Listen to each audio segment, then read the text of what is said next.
बिस्मिल्लाहिर्रहमानिर्रहीम। अस्सलाम वालेकुम नाज़रीन, आप यूट्यूब चैनल देख रहे हैं। मैं इमरान ख़ान हूँ। डोनाल्ड ट्रंप पे गोली चली है, ये बहुत बड़ी ख़बर है। इसने पूरी दुनिया को हिला कर रख दिया है। और गोली चलने का वाक़या कैसे हुआ, क्यों हुआ, डोनाल्ड ट्रंप कैसे महफूज रहे और उसके बाद उनका रद्द-ए-अमल क्या था, अब उनकी इलेक्शन कैंपेन का क्या बनेगा, मैं आपको बताता हूँ। लेकिन पाकिस्तान के अंदर जो है वो भी एक सिलसिला पाकिस्तान में लगातार चल रहा है। और एक सियासी जमात वर्सेस ऑल, यानी जितनी भी पीडीएम की जमातें हैं वो सारी इस वक्त हमला आवर हैं पाकिस्तान तरीके इंसाफ पर। हुकूमतें भी उनके ऊपर हमला आवर हैं और एक एस्टेब्लिशमेंट के साथ भी उनकी सर जंग चल रही है। अब सनम जावेद पाकिस्तान तरीके इंसाफ की एक ज़बरदस्त कारकुन है। उन्होंने इमरान खान साहब के मौक़िफ़ के ऊपर बड़े ज़ोरदार अंदाज में बग़ैर लचक के खड़ा होकर दिखाया। अब सनम जावेद को गिरफ़्तार किया गया था गुज़िश्ता साल 10 मई को इन्हें गिरफ़्तार किया गया था 2023 में। इनके ऊपर पहले मुकदमात बने लाहौर में, उसके बाद इनको मियाँ वाली, सरगोदा और फिर फाइनली गुजरांवाला में मुकदमात बने। मुख्तलिफ अदालतों में 1 साल से ज़्यादा इनके मुकदमात चलते रहे।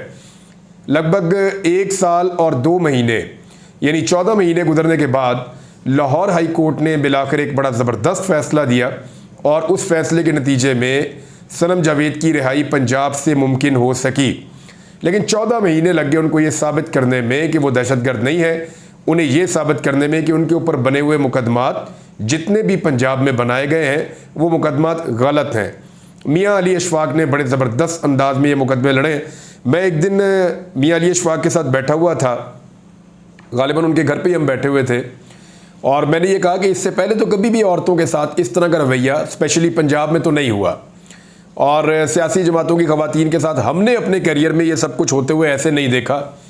इवन परवेज़ मुशर्रफ के दौर में भी ये चीज़ें ऐसे नहीं हो रही थी, ख़ास तौर पे ख़वातीन के ख़िलाफ़।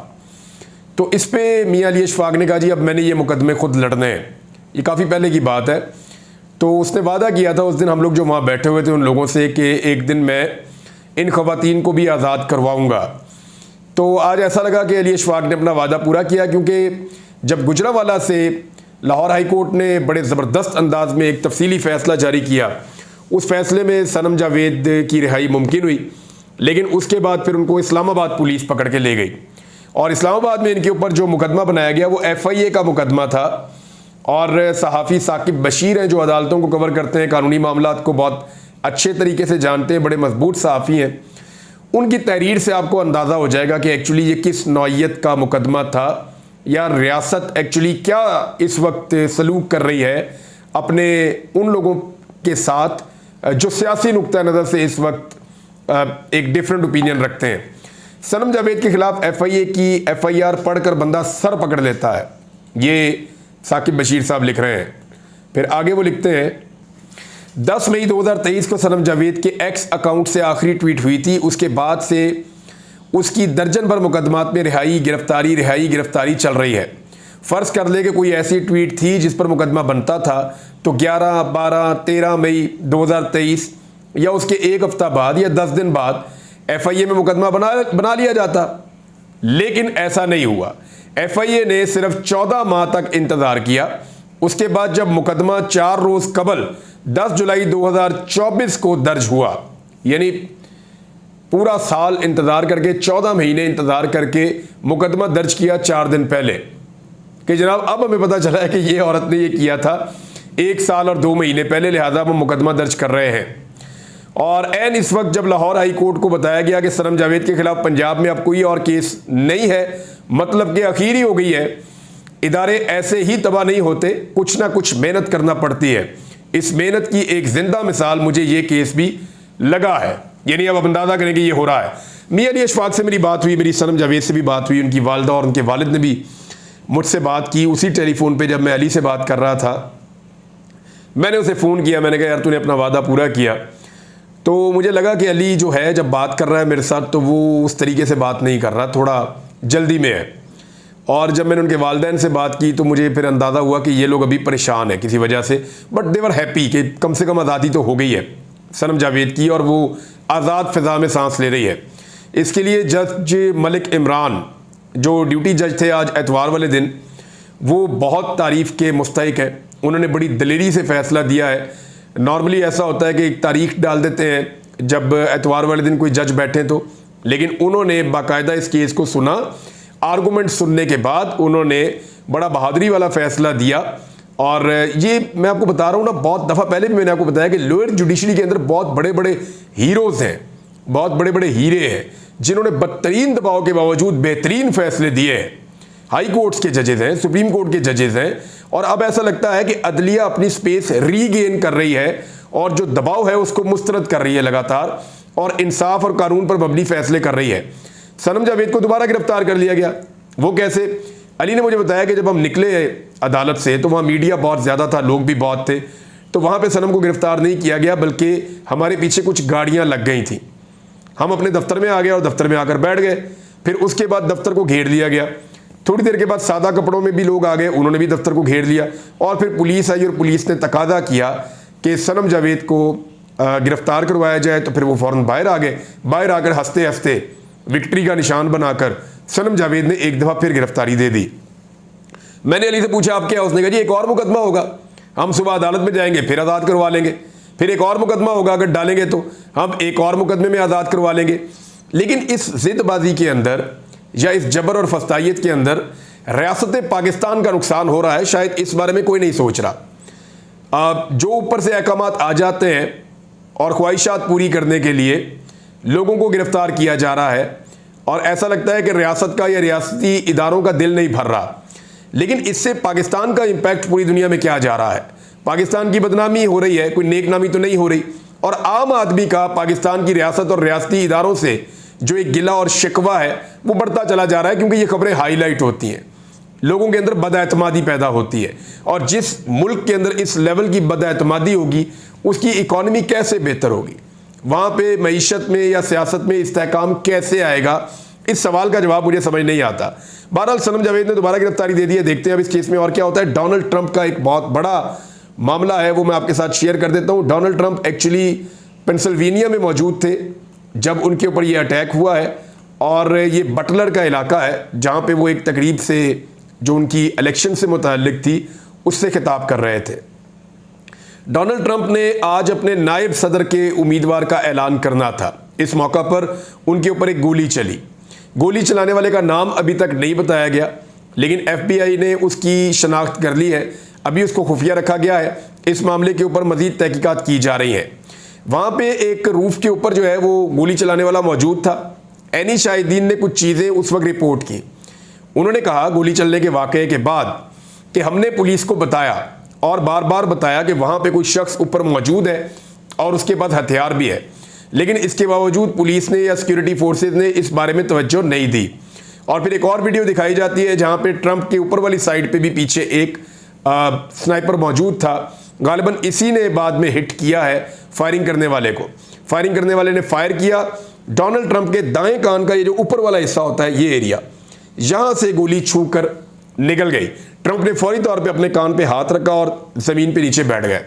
और उस वक्त अगर आप उस ऑपरेशन की वीडियो देखें तो आपको आइडिया हो जाएगा जो रेस्क्यू ऑपरेशन था कि कितने ज़बरदस्त तरीके से सीक्रेट सर्विस के एजेंट्स ने डोनाल्ड ट्रंप को अपने घेरे में लिया, अपनी बॉडीज़ के हसार के साथ, अपने जिस्मों के हसार के साथ ट्रंप को घेर लिया, ताकि अगर दोबारा कोई गोली आए तो वो उनको लगे, डोनाल्ड ट्रंप को ना लगे।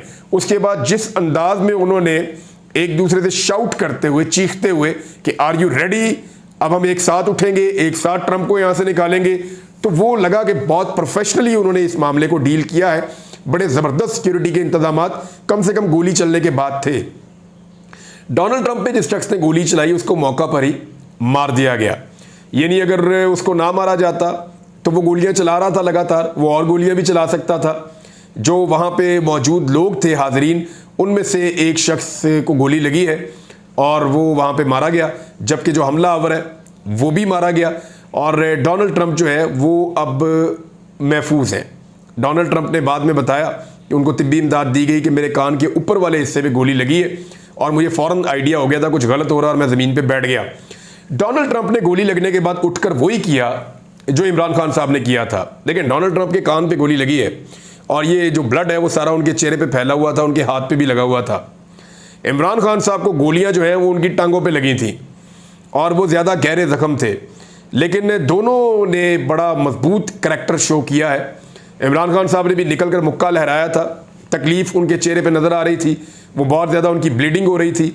डोनाल्ड ट्रंप ने भी इस खतरे के बावजूद खड़े होकर हाजरीन की तरफ मुक्का लहराया और वो बार बार मुक्का लहराते रहे और मुंह से बोलते भी रहे अग्रेसिवली। तो डोनाल्ड ट्रंप ने भी बड़ा करैक्टर शो किया है, बड़ी मजबूती शो की है और बहादुरी शो की है। इसको अमेरिकन बहुत पसंद करते हैं। मैं आपको बड़ा क्लियरली बता दूं कि अमेरिकन के अंदर एक चीज़ बहुत ज़्यादा है कि हम सबसे ताकतवर हैं, हम सुपर पावर मुल्क हैं, हमारे अंदर जो है वो बड़ी बहादुरी है। तो अमेरिकन की ये नेचर में है कि वो भी, बाकी मुल्कों में भी हर तरफ लोग ये पसंद करते हैं, लेकिन हर कौम का अपना अपना मिजाज होता है। अमेरिकन का ये मिजाज है कि वो बहादुरी को बहुत ज़्यादा अप्रिशिएट करते हैं और बहुत पसंद करते हैं। आप उनकी मूवीज़ देखें, उनके नॉवेल्स पढ़ें, तो उनके जितने हीरोज़ होते हैं या जितने भी वॉर हीरोज़ हैं वो उनके सारे वही हैं जो बहुत बहादुर हैं, या जितने भी कैरेक्टर्स वो डेवलप करते हैं कहानियों में या फिल्मों में, वो सारे जो है वो बहुत बहादुरी शो कर रहे होते हैं। तो अमेरिका में इस चीज़ को बड़ी कदर की नज़र से देखा गया। डोनाल्ड ट्रंप की जो इलेक्शन कैंपेन है ये उसकी पीक है। यानी ये जो हमला है इसके बारे में FBI ने तो बहुत क्लियरली कहा कि ये कातलाना हमला था। जो इब्तदाई तहकीकात हुई है उनके मुताबिक इसको कोई डराने के लिए हमला करार नहीं दिया गया, बड़ा क्लियरली ये कहा गया कि ये एक कातलाना हमला था, जैसा कि पहले भी अमेरिकन लीडर्स के ऊपर कातलाना हमले होते रहे हैं। अब ये कातलाना हमला किया किसने, इसके ऊपर तहकीकात हो रही है। लेकिन डोनाल्ड ट्रंप की जो अमेरिकन एस्टेब्लिशमेंट है उसके साथ एक टसल भी हम देख रहे हैं। डोनाल्ड ट्रंप ने इल्ज़ाम लगाया था जब पिछले इंतखाबात में उन्हें शिकस्त हुई थी, तो उन्होंने ये कहा था डोनाल्ड ट्रंप ने कि मुझे ज़बरदस्ती हराया गया है। डोनाल्ड ट्रंप का ये दावा था कि उनके साथ ज़्यादती की गई है और वो ये इलेक्शन जीत रहे थे और उन्हें इस इलेक्शन में ज़बरदस्ती शिकस्त दिलवाई गई है। डोनाल्ड ट्रंप की अमेरिका की इंटेलिजेंस के साथ, या आप समझ लें उनकी एस्टेब्लिशमेंट के साथ एक टसल चल रही थी। उसके बाद इस हमले के होने पर अब डोनाल्ड ट्रंप की जो इलेक्शन कैंपेन अपनी पीक के ऊपर है। डोनाल्ड ट्रंप जो बाइडन से बहुत आगे निकल चुके हैं। अब जितने भी सर्वेज आएंगे उन सब में आपको डिफरेंस नजर आ जाएगा। जो बाइडन ने इलेक्शन से दस्तबरदार होने से इनकार कर दिया था, क्योंकि साबिक सदर बराक ओबामा की जो अहलियां हैं उन्हें एक मजबूत कैंडिडेट के तौर पे डेमोक्रेट्स लाना चाह रहे थे कि वो आए और डोनाल्ड ट्रंप का मुकाबला करें, लेकिन जो बाइडन ने इनकार कर दिया। उन्होंने कहा जी मैंने पहले भी डोनाल्ड ट्रंप को हराया, मैं दोबारा डोनाल्ड ट्रंप को हरा दूंगा, लिहाजा मुझे इस इलेक्शन से बाहर नहीं जाना, मैं मुकाबला करूंगा। हालांकि जितने भी सर्वेज आ रहे हैं उनमें डोनाल्ड ट्रंप आगे चल रहे हैं। अब इस वाकये के बाद जो बाइडन के लिए इलेक्शन जीतने के इम्कानात तकरीबन ख़त्म होते चले जा रहे हैं। जो बाइडन अपना वोट तो लेंगे, देखिए डेमोक्रेट्स का एक बड़ा हैवी वोट बैंक है अमेरिका में, लेकिन रिपब्लिकन्स को अंडरमाइन नहीं किया जा सकता। उनका वोट बैंक हमेशा बड़ा तगड़ा रहता है और अगर उनके वोटर बाहर निकल आए तो फिर उन्हें शिकस्त नहीं हो सकती, उनकी तादाद बहुत बड़ी है। लिहाजा डोनाल्ड ट्रंप के साथ गोली चलने के इस वाक़े के बाद अब सिचुएशन जो है वो एकदम, पहले ही डोनाल्ड ट्रंप के हक में थी, वो बिल्कुल ही शिफ्ट हो गई है। इससे पहले भी अमेरिकन सुदूर के ऊपर गोलियां चलती रही हैं और बहुत सारे ऐसे वाक़यात होते रहे। मैं आपको उनमें से कुछ वाक़यात के बारे में बता देता हूँ, लेकिन इस वाक़े की अभी तहकीकात हो रही हैं। आलमी सतह पर बड़ी मजम्मत की गई है डोनाल्ड ट्रंप पे गोली चलने की। दुनिया के तमाम मुल्कों ने लगभग और तमाम बड़े रहनुमाओं ने अपने बयानात जारी किए हैं डोनाल्ड ट्रंप के हक में। इससे पहले जो हमले हुए थे अमरीकी सुदूर पे बहुत दफ़ा हुए हैं। मेंबर जो कांग्रेस के उनके मेंबर्स हैं अरकान, उनके ऊपर भी हमले होते रहे हैं। सदर एंड्रयू जैक्सन पर शूटर ने 2 गोलियां चलाई थी। एक मरतबा जब एक आखिरी रसूमात के अंदर वो शिरकत कर रहे थे, बच गए थे उसमें वो। और सदर रूजवेल्ट के ऊपर 1912 में जब वो दोबारा सदारत के लिए मुहिम अपनी चला रहे थे तो उनके ऊपर भी मिल्वॉकी शहर में उन पर गोली चलाई गई थी। और 1933 में कातिल ने मियामी में उन पर गोली चलाई थी, वो फिर बाल बाल बच गए थे। और शिकागो के मेयर जो हैं वो इस वाक़े में मारे गए थे। और सदर हैरी ट्रूमैन, उनको 1950 में वाइट हाउस के सामने गोली मारी गई थी। सदर जॉन एफ कैनेडी को 22 नवंबर 1963 को इंतखाबी मुहिम के लिए वो गाड़ियों के काफिले में जा रहे थे और फायरिंग करके उन्हें कत्ल कर दिया गया था। इस तरह सदर बराक ओबामा पर 2011 में कातलाना हमला किया गया था और एक शख्स ने वाइट हाउस पर फायरिंग की थी। और यही नहीं बल्कि सदर Abraham Lincoln, James Garfield, William McKinley और जॉन एफ कैनेडी, इन पर कातलाना हमले हुए थे जिसमें ये सुदूर मारे गए थे। नाज़रीन, पाकिस्तान की हुकूमत ने भी इसकी मजम्मत की है इस वाक़े की, जबकि इमरान खान साहब ने जेल से जब उन्हें ये खबर मिली तो उन्होंने इस पर स्टेटमेंट जारी किया है। इमरान खान के डोनाल्ड ट्रंप से ताल्लुकात बेहतर हैं और जो बाइडन से उनके ताल्लुकात बहुत ख़राब हैं, और पाकिस्तान का जो सियासी मंजरनामा है उसके ऊपर जब लोग बात करते हैं तो अमेरिकन इन्फ्लुएंस हमेशा पाकिस्तान की सियासत पर रहता है। उसका एक रीज़न ये है कि पाकिस्तान IMF के कर्ज़ों में जकड़ा हुआ है, और IMF जो है उसको अगर आप गौर से उसके ऊपर आप तहकीक करें तो आपको पता चलता है कि एक्चुअली IMF अमेरिका के ज़ेरे कंट्रोल या ज़ेरे तसल्लुत है। तो IMF उसी तरह के दबाव डालता है मुल्कों पर जिस तरह का दबाव अमेरिकन पॉलिसी को सूट करता है, या अमेरिकन जैसी पॉलिसी चाहते हैं उन मुल्कों में IMF उसी तरह की पॉलिसी को नाफिज करने की कोशिश करता है। लिहाजा जब पाकिस्तान जैसा मुल्क है, गरीब मुल्क है, और पाकिस्तान ने बहुत ज़्यादा कर्जा लिया हुआ है IMF से, बल्कि पाकिस्तान बुरी तरह जकड़ा हुआ है IMF के शिकंजे में, तो ऐसे में पाकिस्तान को अमेरिका के साथ ताल्लुकात अपने बेहतर इसलिए भी रखने पड़ते हैं कि वो IMF से रिलीफ लेने के लिए हमेशा अमेरिकन से रब्ता करते हैं। तो जो बाइडन जो है उनके इमरान खान साहब से ताल्लुकात बहुत ख़राब थे, और इसलिए जब इमरान खान साहब के खिलाफ पाकिस्तान में कार्रवाइयाँ हुई तो कोई रोकने भी नहीं आया या किसी किस्म की रुकावट भी नहीं पड़ी। लेकिन डोनाल्ड ट्रंप के साथ इमरान खान साहब के ताल्लुकात उतने बुरे नहीं हैं, उनके ताल्लुकात बल्कि डोनाल्ड ट्रंप के साथ अच्छे हैं, और इसलिए पाकिस्तान तहरीक इंसाफ के लोगों का ये मानना है कि अगर डोनाल्ड ट्रंप जीत गए तो इसका फ़ायदा ये होगा कि इमरान खान साहब के ऊपर जो नाजायज़ मुकदमात बन रहे हैं, जो उनके ऊपर एक अजीबोगरीब किस्म की फस्तायत पाकिस्तान में हो रही है, जो जबर हो रहा है, इसका सिलसिला कम से कम रुक जाएगा और इमरान खान साहब को एक लेवल प्लेइंग फील्ड पाकिस्तान में शायद मिल जाएगी।